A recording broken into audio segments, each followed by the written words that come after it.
My journey to understanding money started with a self-centered focus and incredible cheapness. As a kid, my parents used to make me pay for half of all of my birthday presents so that I would understand money's true value.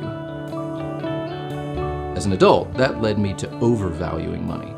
I would eat spaghetti every night of the week, every week, for months on end just to save a few bucks. I saved every penny I could. I was so focused on hoarding God's blessings instead of sharing them. But then I met Diana. Once McKay and I walked down the aisle, we had to figure out how to blend our finances and move forward as a family. We became adept at planning and saving and really felt like we had our finances under control. Our control. As McKay looked for a job, the wind blew us from Indianapolis to new opportunities in Tip City, Ohio. Then, 2 months after we moved, I was diagnosed with breast cancer at the age of 32. Our kids were 8 months and almost 3. The only person we knew in Tip City was our realtor. We had to find a support system fast. We eventually enrolled in a class called Financial Peace University. Diana and I began to see God's bigger picture for our lives.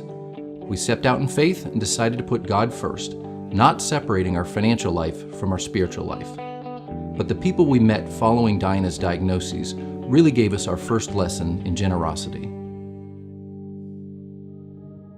I was pleasantly surprised by the number of people in our new community that asked us if we had found a church home.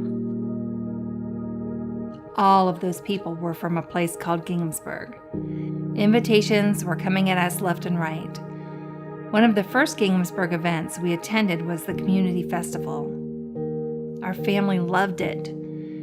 Ginghamsburg then came to our rescue by making room for our kids in daycare while I was in treatment. A group of people, mostly from Ginghamsburg, also fed our family until I got back on my feet. I really don't know how we would have survived those first few years in Tip City with my husband in a new job, me battling cancer, 2 young kids, and making a home in a new state if it hadn't been for the generosity of the people of Ginghamsburg. We decided to trust God and start tithing. We finally realized our money wasn't ours to begin with. Diana's cancer reminded us that life is short and everything we have is temporary.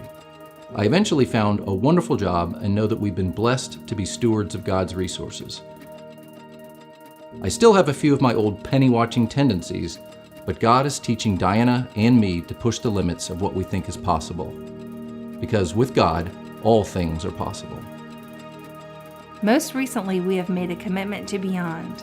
We're so excited to fund the current ministries of Ginghamsburg Church and to reach more people like us. I'm also excited for McKay, who can finally put meatballs on his spaghetti.